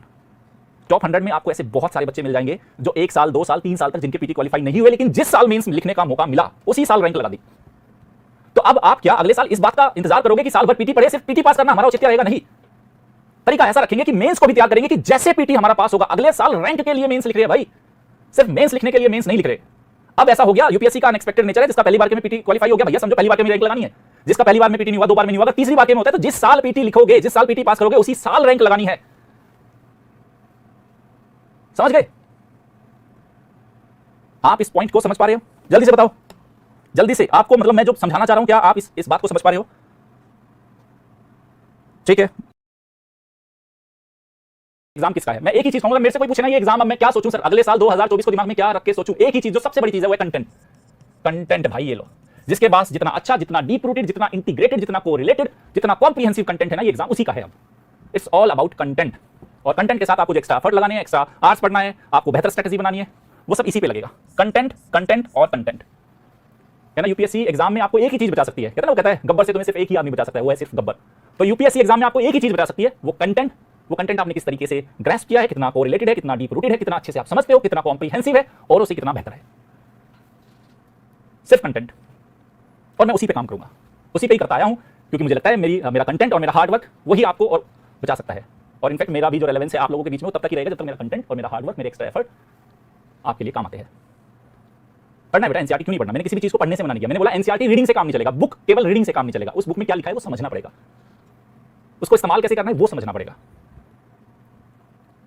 ओके, तो कंटेंट कंटेंट कंटेंट कंटेंट के साथ आपकी consistency, okay, extra efforts, discipline, ज्यादा डिसिप्लिन दिखाना होगा, एक्स्ट्रा स्टडी आवर्स लगाने होंगे और पेशेंस दिखाना होगा। एग्जाम बेटा थोड़ा अनसर्टेन हो गया तो इस साल नहीं होगा तो अगले साल हो जाएगा, या उससे अगले साल हो जाएगा, इतना पेशेंस दिखाना होगा मेहनत के साथ। इतना सब कुछ करने के बावजूद भी आपको पेशेंस दिखाना है, मुद्दा ये है भाई। Got it? फिर तो आइए इसको हल्के में बिल्कुल भी मत लीजिए, जिससे आपको अच्छे से पता है अपनी स्ट्रेटजी चेंज करिए।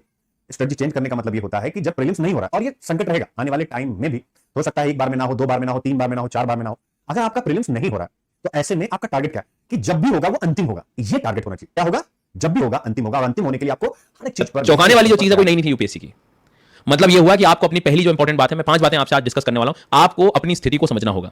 स्थिति किस चीज में? आपको ये चिंता, असंयम जो आ रहा है या घबराहट जो हो रही है वो किसके कारण हो रही है? 2-3 चीजों के कारण होती है। पहली बात, और इसमें जो नए लर्नर्स हैं उनके लिए मैं बात करने वाला हूं, आप अपनी स्थिति को समझो। मतलब ये कि आपको इस पेपर की आगे तैयारी यदि करनी भी है या आप एग्जाम देना है तो क्या चीजें सबसे ज्यादा प्रॉब्लम कर रही है आपको? क्लियरली सबसे ज्यादा जो समस्या आती है कि अब मेरा नहीं हुआ तो क्या हुआ, या नहीं होगा आगे मैं क्या करूंगा। तो एक बात क्लियर आपके साथ जब भी लगता है तो आपको सबसे पहले अपने घर में बात करनी होगी। आपको ये देखना पड़ेगा कि मेरी जो फाइनेंशियल की जो स्टेबिलिटी है, इट मींस दैट कि मैं इतना रिस्क ले पाऊंगा कि नहीं ले पाऊंगा, ये बात बहुत जरूरी है। देखो सर, सीधी सी बात है, एज अ न्यू लर्नर हमेशा घर में सपोर्ट रहेगा, 2 से 3 बार 4 बार का सपोर्ट रहेगा। लेकिन जो लर्नर्स 3-3 साल हो गए, 4-4 साल हो गए, उनको एक बार इस बात को हमेशा ऑब्जर्व करना पड़ेगा कि आप, ये वो एग्जाम नहीं है कि जिसके भरोसे आप जी सको। आपको एक ऑप्शन जो है दिमाग में तैयार रखना पड़ेगा कि यदि ये नहीं हो पाया तो क्या करूंगा मैं। ये बहुत क्लियर है, किसी को कुछ अजीब सा लग रहा हो, लेकिन ये उन लर्नर्स के लिए तीसरी चौथी बार दे रहे थे अटेम्प्ट। आपको ये सोचना पड़ेगा, क्योंकि इस तरह के सरप्राइज के लिए आप यदि तैयार नहीं हो तो आपको चिंता हमेशा सताएगी। और यदि प्रिपरेशन करते समय आपके दिमाग में ये बात है कि हर बार मुझे कुछ नया मिलेगा, उस चीज से मुझे अपनी प्रिपरेशन को एक नए स्तर पर ले जाना है, तो फिर आप बिल्कुल सही दिशा में आपको फिर चलना पड़ेगा। तो सबसे पहली बात है अपनी स्थिति को समझना। एज अ न्यू लर्नर जो प्रिपरेशन कर रहे हैं या जिन्होंने इस बार अटेम्प्ट नहीं दिया, मैं फिर कह रहा हूं आपसे, मत यहां वहां की बात सुनो। ये बात आपको पहले से भी पता थी कि यूपीएससी जो है हर बार आपको एक नया ट्रेंड सेट करके देगी, फिर आप उस ट्रेंड के हिसाब से चलोगे और फिर अगली बार एक नया ट्रेंड मिलेगा आपको। तो क्या व्यक्ति यहां पर पढ़ना छोड़ देगा? क्या व्यक्ति जो है यहां पर अपनी प्रिपरेशन छोड़ देगा? नहीं। एक बात हमें समझ में आनी चाहिए, खुद भी आनी चाहिए कि मुझे उस लेवल पे पहुंचना पड़ेगा। तो वो क्या चीजें हैं, क्या होगा, मैं सब चीजें डिस्कस करूंगा। तो सबसे पहली बात जो थी यहां पर अपनी स्थिति को समझना पड़ेगा। ये कोई नहीं समझाने आने वाला। अपनी स्थिति की भाई क्या मुझे जो चिंता हो रही है, जो तनाव हो रहा है, वो किस कारण हो रहा है? क्या सबसे बड़ा कारण आगे यदि मेरा नहीं होगा तो क्या होगा? तो यदि आपको सता रहा है अभी घर वालों से, यदि मान लीजिए कि उतना कई बार फाइनेंशियल सपोर्ट नहीं होता है मान लो, या उतनी स्थिति हमारे घर में ठीक नहीं है, तो आपको पहले वो व्यवस्था करनी चाहिए, कोई दिक्कत नहीं। लेकिन आपके पास समय है, 2-3 साल का अपने समय लेके रखा है, तो इतना समय लगेगा क्यों? हर बार यूपीएससी एक बात आपको बोल रहा है कि जिस तरह से अब टेक्नोलॉजी के मीडियम में, माध्यम में इंफॉर्मेशन इतनी आसानी से मिल सकती है, तो आपको भी इतनी आसानी से ढलना पड़ेगा इस समय के हिसाब से।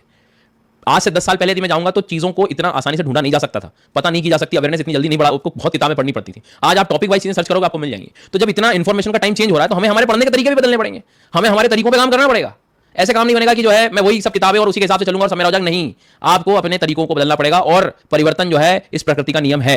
चाहे आप एनवायरमेंट ले लो, चाहे सबने एक बात सिखाई है। तो यूपीएससी को भी ये लग रहा है कि जब इंफॉर्मेशन इतनी आसानी से अवेलेबल है इस दुनिया में, तो उसको एक्सेस करना आपको आना पड़ेगा। और फ्यूचर जनरेशन में, आगे के युग में ऐसे लोग उन्हें चाहिए भी है। तो आपको अपनी स्थिति सबसे पहले इंपॉर्टेंट समझनी पड़ेगी, क्या आप इन सब चीजों के लिए तैयार हो, इस तरह से प्रिपरेशन, क्योंकि अगले साल फिर हर बार आपको ये मिलने वाला है और पेपर वो उसी लेवल पे हिसाब से आपको कठिन लगेगा। तो ये आप पहली बार दोगे तो आपको लग ही रहा, मैं बोल रहा हूं ना कि अभी हर साल जब हम इस सिचुएशन को देखते हैं तो हर साल सेकंड डे यही होता है, पेपर टफ आया, नया ट्रेंड आ गया। अब वो तो होगा, हमेशा ही होगा, पर मैं अगली बार यदि मैं एग्जाम दे रहा हूं तो मैं उस चीज के लिए तैयार हूं नहीं। तो अपनी स्थिति को समझ लेना अच्छे से कि यदि मुझे, क्योंकि मैं ये नहीं चाहता हूं कि आज आप प्रिपरेशन शुरू करो तो बीच में वही बातें फिर आएगी, मेरा नहीं होगा तो क्या होगा। मेरा ये आज ही डिसाइड करना है आपको ये सब, क्योंकि इन सब चीजों में आप अपनी प्रिपरेशन खराब कर लेते हो भाई साहब। आपको पता ही नहीं है, आप एक सब्जेक्ट शुरू कर रहे हो, आधे में फिर रुक जा रहा है, फिर दिक्कत होती है। तो ये चीजें। सेकंड बात आएगी, प्रिपरेशन करना है तो आप क्या करें। तो प्रिपरेशन यदि आप कंटिन्यू कर ही रहे हो या आप एकदम आपने सोचा है, तो एक बात समझ लेना, मैं फिर कह रहा हूं कि आपको यहां पर पहले से ही दिमाग में क्लियर होगा कि आपको लर्निंग्स के अपने दायरे बढ़ाने पड़ेंगे। ये वो समय नहीं है कि इतना पढ़ूंगा और इतने में से आ जाएगा। ये दिमाग में पहले से जब बिठा के रखोगे तो ही आप अब आगे बढ़ें। सिंपल सी कहानी है। दूसरी इंपॉर्टेंट बात, आपको घर में या जहां से आपको सपोर्ट मिल रहा है उस सपोर्ट से बिल्कुल अच्छे से बात करनी पड़ेगी, स्पष्टता से, कि यहां लगेगा मुझे समय। समय इसलिए कि कई बार हमारी स्कूलिंग, हमारा ये बैकग्राउंड इतना स्ट्रांग ऐसे नहीं होता है कि हमें समय लगेगा अवेयरनेस को बढ़ाने में, तो वो समय आपको लेना पड़ेगा। तो जो प्रिपरेशन कर रहे हैं उनको ये समय लो, एक बार समय लगेगा और समय दो। और ये बात पहले ठान लो, ये नहीं कि बीच में फिर वही चिंता और वही तनाव, और अब तो यूपीएससी ने ऐसा कर दिया वैसा, हर बार करेगा भैया, वो तो उसका काम है। तो और आज नहीं, आप पिछले, आज से यदि एक टाइम मशीन होती है, लास्ट ईयर पेपर के आप सेकंड डे ऑब्जर्व करते तो ये बात वही भी, और यही यूट्यूब से कमेंट भरे हुए थे, इस बार यूपीएससी ने कर दिया, वो कर दिया, नए मीम्स बन रहे थे। आप कहां लगा रहे हो अपना जीवन? इधर आपको अपने आप को चेंज करने की स्थिति में आना पड़ेगा। आपने सोचा है तैयारी का, आपने सब कुछ किया है, तो आपको उस लेवल पे पहुंचना पड़ेगा। नॉर्मल तरीकों से काम नहीं किया जा सकता। मैंने कहा ना, इंफॉर्मेशन जितनी आसानी से आज अवेलेबल है हर चीज की, उतनी ही तरीकों से आपको अपने दायरे नॉलेज के बढ़ाने पड़ेंगे। तीसरी इंपॉर्टेंट बात उन लर्नर्स के लिए जो जॉब के साथ जो अपनी तैयारी करना चाह रहे हैं, मैं ये नहीं करूंगा मुश्किल है, लेकिन पेपर को आप देख लीजिए। आपको खुद पता है कि जॉब करने के साथ साथ आप इस एग्जाम की तैयारी करना भी चाह रहे हैं, तो ये जर्नी इतनी आसान नहीं होने वाली है। मतलब आपको ऐसा लग रहा होगा कि सर जो है हमें डिमोटिवेट करने आया, नहीं, मैं सच्चाई बताने आया हूं। जॉब के साथ यदि आप करेंगे तो आपको क्लियरली वो समय देना पड़ेगा। ये परीक्षा मांगती है। आप सोचोगे एक साल में, अगले साल में पेपर दे लेता हूं, मैंने तो जॉब भी किया। हम काउंट करने लगते हैं कि देखो 8 घंटे में तो मेहनत कर रहा हूं, जॉब भी कर रहा हूं मैं, और फिर मैंने 5 घंटे में अलग से निकाला, पढ़ाई करी, और फिर भी नहीं हुआ मेरा। आप समझ ही नहीं रहे हो, आप एग्जाम क्या मांग रहा है उस लेवल पे हमें जाना पड़ेगा, उतना समय देना पड़ेगा। लोग एक साल यदि इतना करें, आपको कम से कम 2-2.5 साल लगेगा इतने दायरे को बढ़ाने के लिए। फिर मैं कह रहा हूं तैयार रहना पड़ेगा आपको। ये नहीं कि आगे के उस तैयारी को देख के और हम बिल्कुल निराश हो जाएं, चिंता में आ जाएं और सब चीजें, नहीं। आप अपनी स्थिति को समझो। आपको यदि प्रिपरेशन करना है तो आपको उस लेवल पे एक बार पहुंचना पड़ेगा, क्योंकि सीधी सी कहानी, आपको जहां जाना है आप उसका कहना नहीं मानोगे या उसकी डिमांड को नहीं समझोगे तो क्यों जा रहे हो आप फिर? तो सिर्फ सोचना ही काम नहीं हो, उसकी डिमांड पर पहुंचना पड़ेगा आपको। हर बदलाव को आपको स्वीकारना पड़ेगा। तो इतनी जल्दी ऐसे नीचे एकदम वो करके और यहां वहां के कमेंट पढ़ के मुझे नहीं लगता कि इतनी जल्दी टूटने की स्थिति में है हम लोग। मिस्टेक्स, चौथी इंपॉर्टेंट बात, जॉब के साथ भी मैंने कहा मिस्टेक्स। कल के पेपर्स में बाकी सब्जेक्ट का नहीं कहूंगा, ज्योग्राफी एनवायरमेंट का मैं बिल्कुल स्पष्टता से कहूंगा कि ठीक है, मतलब 5-6 क्वेश्चन नहीं लगेंगे हवा, बिल्कुल नहीं लगेंगे। लेकिन बाकी के जो सवाल हैं वो शॉर्टकट से नहीं होंगे। बाकी के सवाल होंगे तो वो भी 1.5 से 2 साल की मेहनत से होंगे। जब मुझे थोड़ा बहुत मेरी ज्योग्राफी और एनवायरमेंट आता है, उस चीज को पढ़ने के बाद लग रहा था कि इसमें नॉलेज ब्रॉड लगेगा। तो एक बात आप लोग अपनी गलतियों में शामिल कर लेना कि यदि आप टुकड़े टुकड़े में पढ़ रहे हो, शॉर्टकट अपना रहे हो, यहां से थोड़ा पढ़ लिया और ये कर लिया, बिल्कुल गलत। के लिए नहीं थी लर्निंग, शिक्षकों के लिए भी है। अपने आप के तरीकों को बदलने की भी है। तो आप उस चीज का तनाव मत लीजिए, आपको तो वैसे भी चीजें अब अपडेटेड मिलने वाली है, ठीक है। अब बात आती है तीसरे प्रकार के लर्नर की, मुझे कुछ नहीं पता, मैं तो नया हूं, अब मेरा क्या होगा, किस स्थिति पे जाऊं, क्या करूं। हाँ, तो मैं बता दूं जो नए लर्नर्स हैं जिनको मैं अभी तक ये क्या बात कर रहा था ये नहीं है, तो मैं बता देता हूं कि इस बार एग्जाम यूपीएससी का कंपैरेटिवली थोड़ा ज्यादा टफ हो गया था, ज्यादा ही टफ हो गया था। सीसेट तो मतलब जो सिलेबस में लिखा है उसके अकॉर्डिंग बाहर ही चला गया था, कि मतलब जो जनरल अवेयरनेस पूछना चाह रहे थे वो कुछ ज्यादा ही अवेयरनेस पूछ ली सी। तो एक आप लोगों के लिए भी लर्निंग है कि जो अब तक चला आ रहा था ट्रेंड, काफी बदलाव हो जाता है, आपको हर चीज के लिए तैयार रहना पड़ेगा। तो होप कि आपने अपने आप को समझ लिया होगा कि किस स्थिति में आप लोग हैं अभी, ठीक है। अब मान लीजिए कि आप नेक्स्ट ईयर की प्रिपरेशन या अगले आगे आने वाले सालों की प्रिपरेशन की तरफ बढ़ गए हैं, तो अब हमारी आगे की कहानी को हम शुरू करते हैं। सबसे पहली बात कि बदलता ट्रेंड। तो भाई बदलते ट्रेंड में क्या क्या चीजें हमें ऐसे देखने को मिल रही हैं, मतलब वो भी जरूरी है समझना, नहीं तो फिर वही चीज है कि फिर समस्या ये आएगी कि क्या ऐसा ट्रेंड बदल रहा है, क्या हुआ हमें तो नहीं पता। देखो भाई सीधी सी कहानी है, जहां तक मैंने पेपर को ऑब्जर्व किया है, सीसेट को लर्नर्स जहां मान के चलिए कि मई में एग्जाम होता है, तो ये लोग मान लीजिए कि जनवरी फरवरी के बाद पढ़ना शुरू कर रहे थे। इस बार के पेपर ने आपको बताया कि यदि आपको पढ़ना है, ठीक है, मान लेते हैं कि इस बार थोड़ा यूपीएससी को लगा यदि और इस बार आसान दे दिया नेक्स्ट ईयर पेपर, तो वो एक अच्छी बात है, वो हमारे फेवर में ही रहेगी बात। लेकिन यदि आप प्रिपरेशन कर रहे हो और आपको एग्जाम देना है, तो आपको एक लर्निंग ये लेके जानी चाहिए कि भैया सीसेट का ये जो पेपर है इसके लिए आपको डेली काम करना पड़ेगा। यदि आपका एप्टीट्यूड ठीक नहीं है या उतनी तेज नहीं आप करते हैं तो इसको एक डेली रूटीन बनाना पड़ेगा, ये बात ध्यान रखनी पड़ेगी आपको। मतलब डेली इन द सेंस कि एटलीस्ट जो एग्जाम का लेवल आया है उस तक पहुंचने के लिए हमें डेली प्रैक्टिस करनी पड़ेगी। अब दूसरी एक सवाल आएगा, सर आपने तो कह दिया डेली प्रैक्टिस करें कैसे, तो आपको तो कुछ करना ही नहीं है, टेंशन नहीं लेना, क्योंकि आप जिस भी शिक्षक से पढ़ोगे आप सीसेट के ऑटोमेटिकली उस लेवल पे पहुंचना ही है, उस लेवल से उससे डबल ही ज्ञान देना ही है, उनको देंगे ही वो।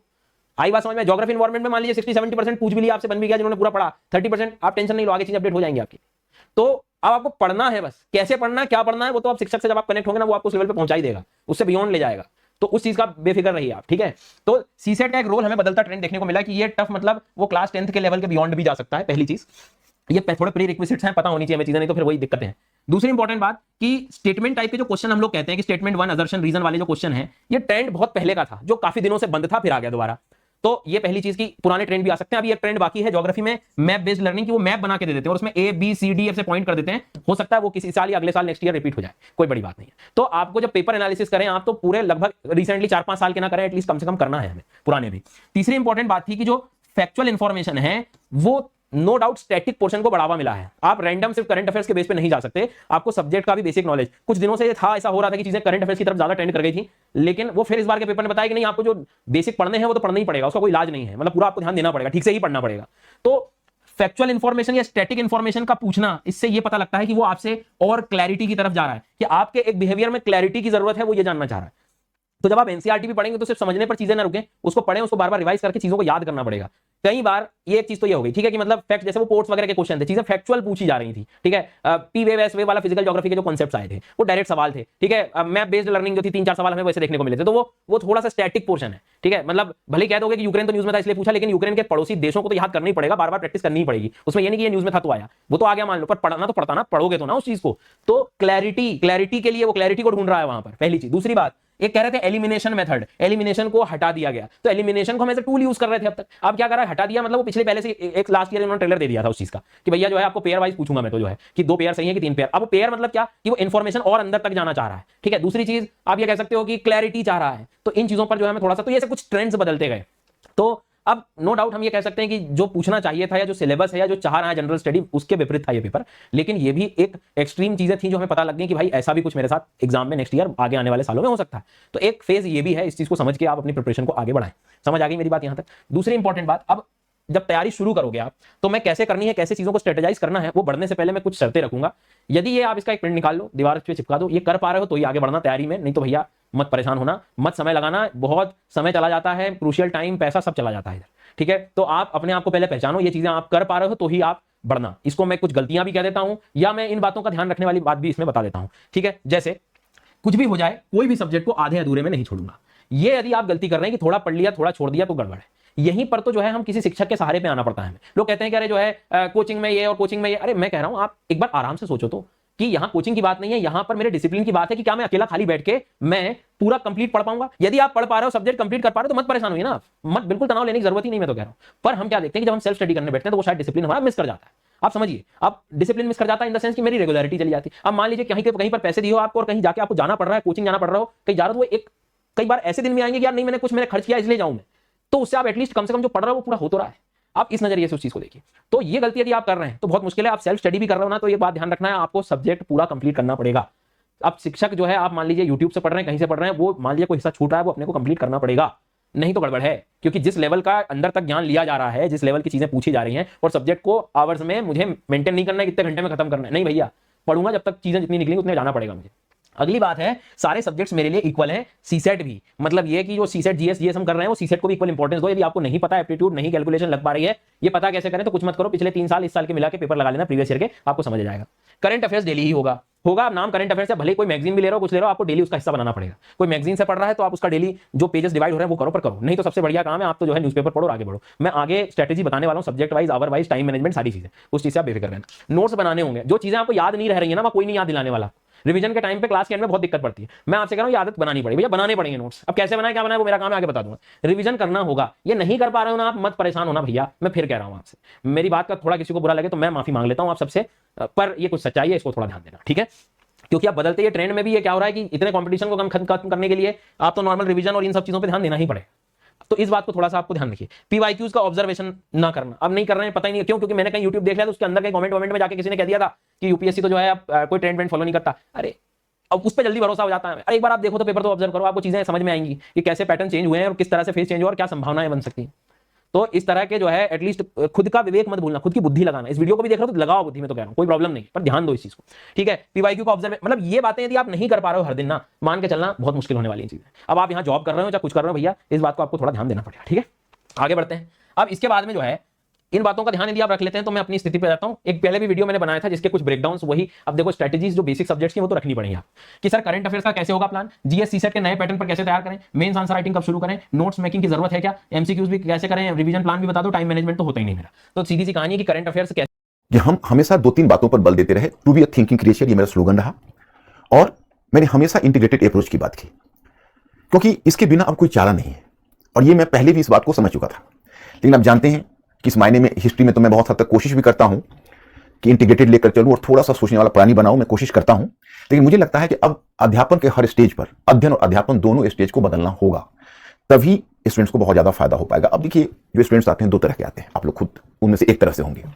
एक आते हैं जो यूनिवर्सिटी बैकग्राउंड से होते हैं, जो social science background, arts background आप कह लें, और दूसरा होते हैं जो टेक्निकल बैकग्राउंड से होते हैं, जो क्लास 12th के बाद चले जाते हैं, कुछ खास 10th के बाद वो स्पेशलाइज एजुकेशन में चले जाते हैं, इंजीनियरिंग में चले जाते हैं, मेडिकल, और वहाँ से मैनेजमेंट, वहाँ से फिर पढ़ के वापस आते हैं। इन दोनों में सच पूछे तो यूपीएससी के जो क्वेश्चन है, यूपीएससी का तरीका होता है, उसका कोई पूर्व प्रशिक्षण नहीं होता है। तो लिदे की जवाबदेही कोचिंग संस्थान के ऊपर आ जाती है कि वो किस तरह बच्चों को उसके लिए अनुकूलित करते हैं, उसके लिए उसके लायक बनाते हैं, उसके लिए तैयार करते हैं। तो मैंने जो महसूस किया है, जो मैं आपसे शेयर करना चाहता हूं, और जिसका समाधान है मेरी नज़र में, इसके 3 समाधान है। पहली चीज कि जैसे स्टूडेंट्स आए, कोचिंग कहीं ज्वाइन किया, अपनी पढ़ाई शुरू की, उनको एक बुक के बारे में पता चल गया, कोचिंग संस्थान की अध्ययन सामग्री, वो भी पढ़ना आवश्यक है, पढ़ना शुरू कर देते हैं। लेकिन मैं आरंभ से इस बात को महसूस करता हूं कि जो स्टूडेंट्स यूनिवर्सिटी से आए, जो 5 क्वेश्चंस के आंसर लिखने के लिए अनुकूलित हैं, और या 7 क्वेश्चंस या 10 क्वेश्चंस आउट ऑफ 5 क्वेश्चंस का उत्तर लिखने के लिए अनुकूलित हैं, और वो अचानक से किसी एक जीएस के खंड में, अब हो सकता है उनके लक के ऊपर है, वो साइंस टेक का खंड हो, सिक्योरिटी का खंड हो, पॉलिटी का हो, इकोनॉमी का हो, कोई भी एक खंड हो, वहां से सीधे वो अपनी पढ़ाई शुरू कर देते हैं। तो जब वो अपना अध्ययन वहां से शुरू करते हैं तो उनकी उस विषय वस्तु से परिचय नहीं बन पाता, और जब तक एक से परिचय नहीं बन पाता है तब तो दूसरा खंड आ जाता है, दूसरे से तीसरा खंड आ जाता है, और उन्हें लगता है कि जितने तथ्यों का हम संचय कर पाएंगे, जितने ज्यादा हम इंफॉर्मेशन को गैदर कर पाएंगे, वही हम एक्सेल कर पाएंगे एग्जामिनेशन हॉल में। भाई स्टूडेंट्स, इस मेथड को बिल्कुल बदलना होगा, अध्ययन अध्यापन दोनों ही स्थिति में। यहां मेरा मानना है कि जैसे क्वेश्चंस को देखिए, एलिमिनेशन मेथड को हटा दिया, क्वेश्चन ज्यादा से ज्यादा अनप्रेडिक्टेबल हो गए, फिर बहुत ही अनकन्वेंशनल क्वेश्चन थे, जो अगर उस तरह से कोई पढ़े तो मुझे लगता है कि आज की तारीख में वो 20 क्वेश्चन भी श्योर नहीं हो पाएगा कि मेरा क्वेश्चन करेक्ट है। देखिए, मेरा मानना है कि एक पूरा स्ट्रक्चर एक विषय का पूरा स्ट्रक्चर हो, और मेंस और प्री की पढ़ाई को पूरी तरह कंबाइन कर ले। मेंस का स्ट्रक्चर होगा, इसी स्ट्रक्चर में प्रीलिम्स का इंफॉर्मेशन होगा, पहला स्टेज हमारा ये होगा। लेकिन उससे पहले के स्टेज में हमें करना होगा, जब स्टूडेंट्स आरंभ करते हैं, वहां 2 चीज उनमें पैदा करनी हो, क्यूरियोसिटी एंड एम्पैथी। क्यूरियोसिटी इसलिए कि जब तक क्यूरियोसिटी नहीं, हम इन्वायरमेंट पर पढ़ रहे हैं, हम फॉरेन पॉलिसी के ऊपर पढ़ रहे हैं, हम सिक्योरिटी के ऊपर पढ़ रहे हैं, पहले एम्पैथी नहीं होगी। एम्पैथी का मतलब है जब तक विषय वस्तु को हम दिल से नहीं अपनाएंगे, तब तक सिर्फ अक्षर ज्ञान, जिसको इन्फॉर्मेशन कहते हो, अक्षर ज्ञान से हम कैसे उतनी चीजों को याद रख पाएंगे। सबसे बड़ी चीजें हम आपको डिलीवर भी कर देते हैं, चलिए हमने ये आपको दिया, आप ये बुक पढ़िए, आप उस सोर्स को पढ़िए, और मैं एग्जामिनेशन के बाद आपको बताता भी हूं कि चलो 389 नंबर पेज पर देखो, आपका ये क्वेश्चन मिल जाएगा। लेकिन वो बच्चा जो पहली बार पढ़ रहा है, वो इतनी मोटी सी पुस्तक से 389 नंबर पेज से वो कैसे निकालेगा उसको? तो पहले तो उसमें क्यूरियोसिटी और एम्पैथी पैदा करना चाहिए कि वो पढ़ने और समझने के लिए अपने मस्तिष्क को तैयार करें। पहला स्टेज होना चाहिए। फिर जब वो पढ़ाई शुरू करता है तो पढ़ाने में जैसे एक स्टेज बढ़ा है, तो चेंजेज को, एक स्ट्रक्चर बनाए, चेंजेज को समझो, और चेंजेज के बीच इंफॉर्मेशन की मात्रा बढ़ानी नहीं है, बस इंफॉर्मेशन को वहीं पर डालता जाए, चाहे वो ब्लॉग बना के डाले या जैसे भी डाले, कुछ इंफॉर्मेशन को डालता जाए। तो पहला स्टेज समझ लें, क्यूरियोसिटी एंड इंपैथी। फिर तैयारी शुरू करें तो किसी ऐसे खंड से शुरू करें जिस खंड से बाकी खंड में ज्यादा उसको सुविधा हो। जैसे मैं मानता हूं कि अगर वो ज्योग्राफी से और हिस्ट्री से शुरू करता है तो सो एंड द बेटर, और वो शुरू करे, और शुरू करने के बाद प्रत्येक खंड में स्ट्रक्चर बनाता जाए, स्ट्रक्चर में ही उसका प्रीलिम्स का इंफॉर्मेशन साथ साथ आता जाएगा। तो दोनों के भी धीरे धीरे, और ये 2 साल का ड्यूरेशन होगा, पढ़ाई का होना चाहिए 2 इयर्स का, और ये 2 इयर्स में कोई कोताही नहीं। 2 इयर्स से पहले आपको फॉर्म ही नहीं भरना है, एग्जामिनेशन की तरफ आपको देखना ही नहीं। और जब दोनों को आप जब पढ़ते जाओगे, जब आप जाओगे तो प्रीलिम्स के डेटा से आपको मेंस में बहुत ज्यादा फायदा हो जाएगा, क्योंकि मेंस में लाले पड़ जाते हैं, आप लिखते हो, आप स्टैंडर्ड राइटिंग करते हो, वहां पर भी प्रॉब्लम होती है, कुछ भी डेटा याद नहीं रहता। हमें उतने डेटा की जरूरत नहीं होती, हम बहुत ज्यादा आंकड़ा वहां नहीं लिख सकते, लेकिन जो भी थोड़ा बहुत आंकड़ा देना वो भी समय पर याद नहीं आ सकता। तो अगर प्रीलिम्स हमारा मेंस के साथ इंटीग्रेटेड है तो उससे मेंस में फायदा हो जाएगा। और मेंस की जो अंडरस्टैंडिंग है उसमें जो थोड़ा सा प्रीलिम्स में हल्का सा डेटा हम बढ़ा लेते हैं तो हमें प्रीलिम्स की समझ उतनी ही बढ़िया विकसित हो जाएगी। तो ये दोनों हमारा पहला स्टेज का हुआ। अब अगर आज क्वेश्चन पेपर को आप जनरल स्टडीज के क्वेश्चन पेपर को आप देखिए तो एक बहुत बड़ा एरिया आता है, वह एरिया करंट का आता है। लेकिन करंट, सभी लोग करंट में मेहनत कर रहे हैं, करंट में पढ़ भी रहे हैं, पढ़ा भी रहे हैं, कोई प्रॉब्लम नहीं। कोई ये नहीं कर सकता वो देखने के लिए देखिए हमने वीक में कहीं 1 दिन कहीं 2 दिन करंट की कक्षाओं का आयोजन हो रहा है और करंट पर काम हो रहा है, लेकिन क्या उस करंट का ट्रेडिशनल से कोई रिलेशनशिप है? क्या वो करंट के साथ बच्चा चल रहा है, स्टूडेंट चल रहा है, एस्पिरेंट चल रहा है? नहीं।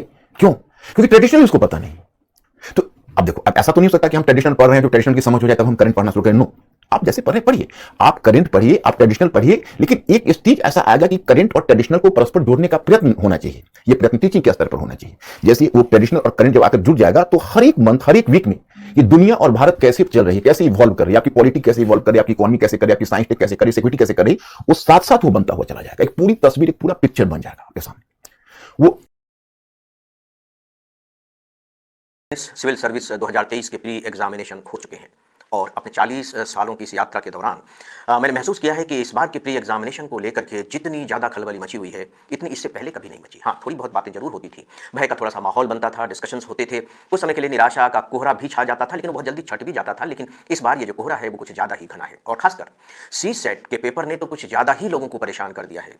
लोग उम्मीद तक छोड़ रहे हैं कि हम CSET अगर क्वालिफाई नहीं कर पाएंगे तो सीधी सी बात है कि जनरल स्टडीज का फर्स्ट पेपर क्वालिफाई करने का कोई मतलब नहीं रह जाता है।